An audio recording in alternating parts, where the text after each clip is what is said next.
मादा अंतःस्रावी ग्रंथि जिसका नाम है अंडाशय, यह भी दो होती है। मादाओं में नाभि के नीचे अंदर की तरफ पाचन तंत्र के जस्ट नीचे ये पाउच की तरह एक ग्रंथि पाई जाती है और ये गर्भाशय है। और इस गर्भाशय के साइड में दोनों तरफ फैलोपियन ट्यूब्स यानी अंडवाहिकाएं पाई जाती है। और अंडवाहिकाएं आगे जहाँ पर मुंह बना करके तुम्बिका या फेब्राई कह देते हैं, इसके ऊपर ये जो एग जुड़े हुए हैं ना बच्चों, ये है ओवेरी या अंडाशय। एक बच्ची जब पैदा होती है तभी से तय होता है कि ये अपने जीवन में इतने अंडे बनाएगी। तो देखिए मैंने एक YouTube वीडियो देखा था जिसमें था कि हम पैदा होने से पहले हमारी नानी के पेट में थे, यानी नानी के पेट में ही तो हमारी मम्मी थी और वो कितने एग बनाएगी ये तब से तय था। तो मेरे प्यारे बच्चों, ओवेरी दो पाई जाती है और इनके अंदर हर महीने, जैसे इस महीने एक एग यहाँ से मैच्योर हुआ है और ये फैलोपियन ट्यूब में आ गया है।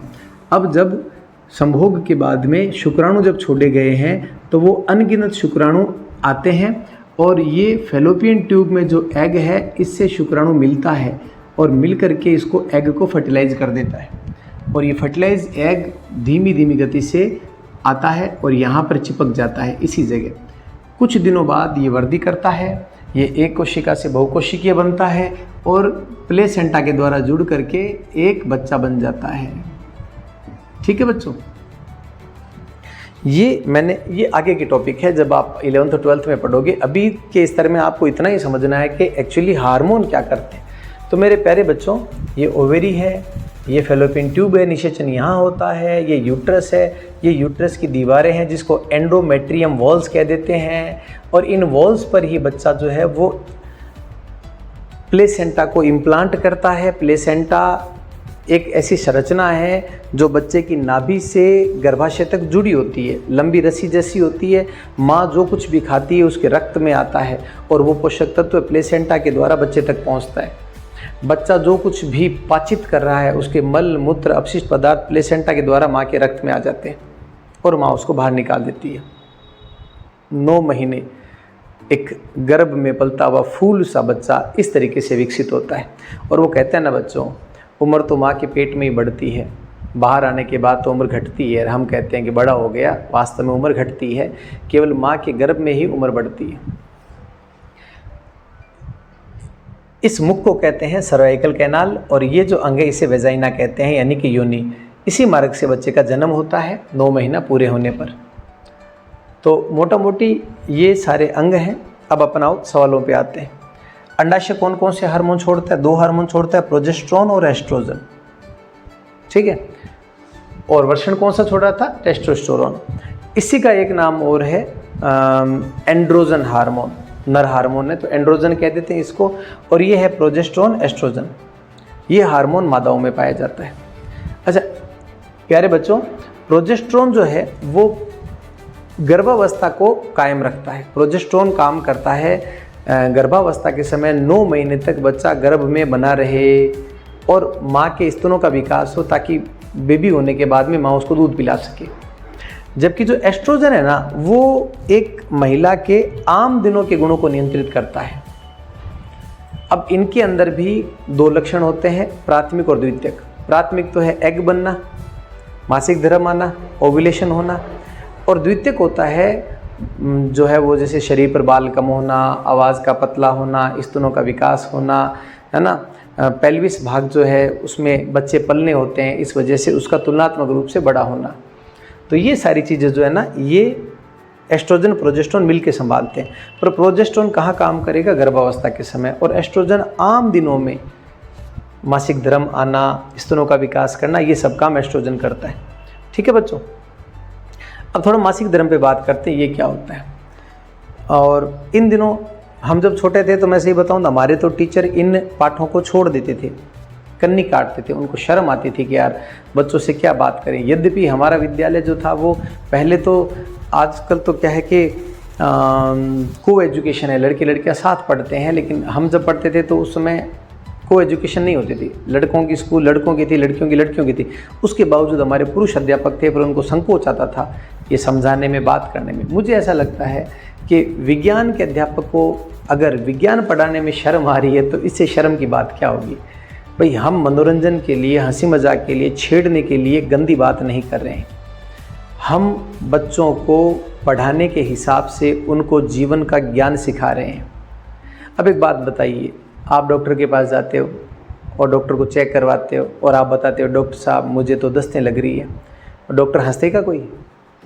आप जाके कहते हो डॉक्टर साहब पतली पतली टट्टी लग गया, तो डॉक्टर हंसेगा थोड़ी, वो आपसे पूछेगा कि अच्छा भैया दिन में कितनी बार जा रहे हो, ठीक है, रंग कैसा है, खून तो नहीं है उसके अंदर, लाल तो नहीं है।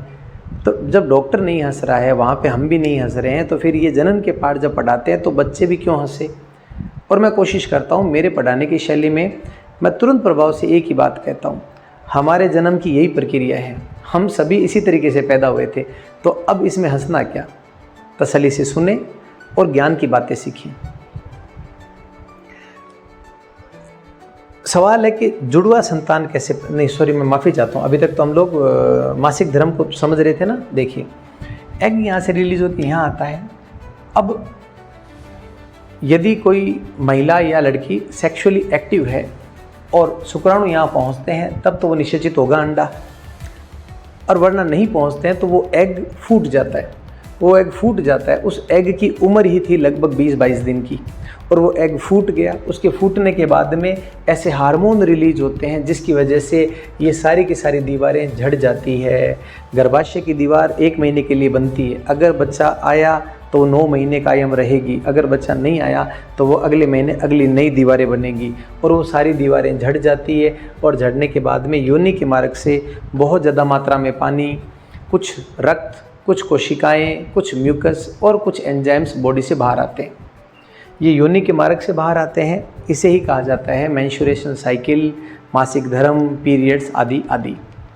और ये खुशी की बात है, ये जब तक सही चलता है तब तक महिला स्वस्थ है। ये डिस्टर्ब हो जाए, ये आना बंद हो जाए, या बहुत ज़्यादा रक्त का प्रवाह हो रहा है, ब्लीडिंग ज़्यादा हो रही है, तो ज़रूर डॉक्टर को चेक करवाना चाहिए।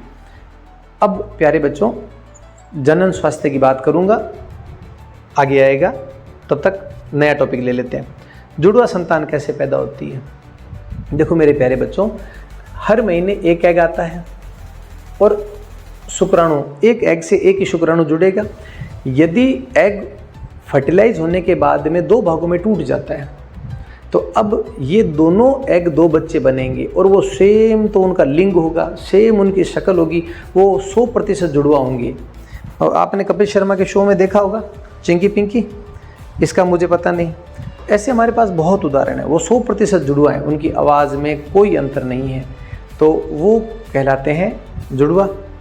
अब कई बार क्या होता है कि जैसे कि ये एग रिलीज हुआ, फर्टिलाइज हो गया, और उसी ही समय एक एग यहाँ से भी रिलीज हो गया, यानी कि ऐसे हुआ कि भाई एक ही महीने में 2 एग रिलीज हुए हैं और वो अलग अलग टाइम फर्टिलाइज हो गए हैं और दोनों ही गर्भाशय में इम्प्लांट हो गए।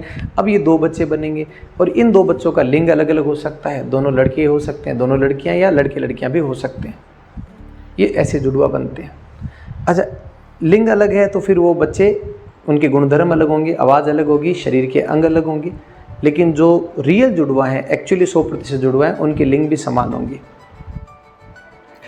किन्नर या ट्रांसजेंडर कैसे पैदा हो जाते हैं? देखो प्यारे बच्चों, माँ के शरीर में ये इम्प्लांट होने के बाद में धीमी गति से इनके अंग बनते हैं। माँ जैसे कि हृदय बाद में बनेगा, लीवर, किडनियाँ, ये सभी अलग अलग महीनों में बनती रहती है, लंबा प्रोसेस है।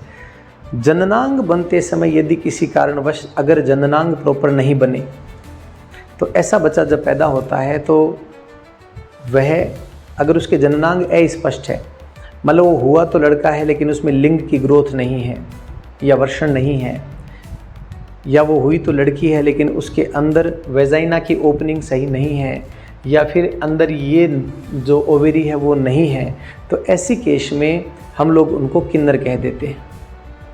ये उतना ही नॉर्मल है बच्चों, जैसे कि कोई बच्चा होठ कटा हुआ पैदा होता है। आपने देखे होंगे कई बार कोई बच्चा पैदा होता है जिसको होठ कटे होते हैं। भाई कोई गर्भावस्था के 9 महीने में बनने में कोई ना कोई डिफेक्ट आ जाता है, पर भारत के अंदर दुर्भाग्य है कि इन बच्चों को माँ बाप भी त्याग देते हैं और वो बच्चे विद्यालय जाने से भी शंका करते हैं, और कई बार तो इनकी जो समुदाय को भेंट दे दिए जाते हैं। किन्नर को भारत के अंदर वैसे पवित्र मानते हैं, लेकिन वो आपको ट्रेनों में, सड़कों पर मांगते हुए दिख जाएंगे, दुआएं देते हुए दिख जाएंगे। प्यारे बच्चों, मुझे ऐसा लगता है कि किन्नर केवल माँ बाप, यानी वो संतान पैदा नहीं कर सकते, मतलब आगे भविष्य में क्या नहीं कर सकते। वो अच्छे डॉक्टर बन सकते हैं, अच्छे इंजीनियर बन सकते हैं, अच्छे राजनेता बन सकते हैं, अच्छे टीचर बन सकते हैं। उनको पढ़ने का मौका दिया जाना चाहिए, और वो भ्रष्टाचार भी नहीं करेंगे। उनको कौन से संतान को देना है? तो किन्नरों को पढ़ने का अधिकार होना चाहिए, उनको ये मांगने वाली परिपाटी में नहीं डालना चाहिए। जिनके माँ बाप को ऐसे बच्चे होते हैं, मेरा उनसे निवेदन है कि ये बहुत सामान्य बात है, वो देश की सेवा कर सकते हैं। हमारे पास अनगिनत ऐसे उदाहरण हैं जिन्होंने विवाह नहीं किया और देश की सेवा की, है ना। सदैव श्री अटल बिहारी वाजपेयी, अब्दुल कलाम आज़ाद साहब, हमारे पास विवेकानंद जी, ऐसे अनगिनत उदाहरण हैं जिन्होंने संतान पैदा के बारे में नहीं सोचा, उन्होंने देश की सेवा की। तो जो किन्नर जो पैदा होते हैं, मूलतः उनके जननांग विकसित नहीं होते हैं, बाकी वो पूरी तरीके से हष्ट-पुष्ट स्वस्थ होते हैं। किन्नर जनन स्वास्थ्य क्या होता है बताइए। देखिए प्यारे बच्चों, अपने जननांगों का ध्यान रखें, साफ सुथरा रखें, स्नान करें तो उनको अच्छे से धोएं, साफ अंडरगारमेंट पहने। एक समय के बाद में जब लड़कियां 13 या 14 साल के आसपास होती है तो उनको पीरियड आने शुरू होते हैं। पीरियड्स में हमेशा पैड काम में लें। कपड़े का परिपाटी बहुत पुरानी हो चुकी है, वो अच्छे से साफ़ नहीं होता, जिसकी वजह से इन्फेक्शन होने का डर रहता है और इस हिस्से में इन्फेक्शन हो जाता है। इसे कहते हैं सर्वाइकल कैनाल का कैंसर। आज के अखबार में आप उठा के देखना, आज तारीख हो गई है 29 सितंबर के अखबार में आप देखोगे तो आप पाओगे कि खबर आई हुई है कि स्कूलों के अंदर जो 10 से 13 साल की लड़कियां हैं, या शायद 13 से 18 तक की होगी, उन लड़कियों को सर्वाइकल कैंसर के टीके लगेंगे स्कूलों में, ताकि अभी से उनके कैंसर को रोका जा सके। और बहुत ज़्यादा संख्या में महिलाओं की मौत हो जाती है सर्वाइकल कैंसर से। क्यों? क्योंकि पीरियड्स के दौरान वो उतनी साफ़ सफाई नहीं रखती है। और अक्षय कुमार का ऐड भी आता है वो कि यहाँ कैसे सिगरेट पी रहा है, कि मर्दानगी इसमें नहीं, ये खरीदने में। तो धन्यवाद है अक्षय कुमार जी को कि अच्छा मैसेज दिया टॉयलेट मूवी के द्वारा। इसी के साथ दोस्तों, अंतस्तः ग्रंथि हमारी पूरी हुई। आपके और भी कोई सवाल है तो कृपया मेरे इस कमेंट में, आप कमेंट बॉक्स में कमेंट डाल दीजिए। मुझे इजाज़त दीजिए। धन्यवाद।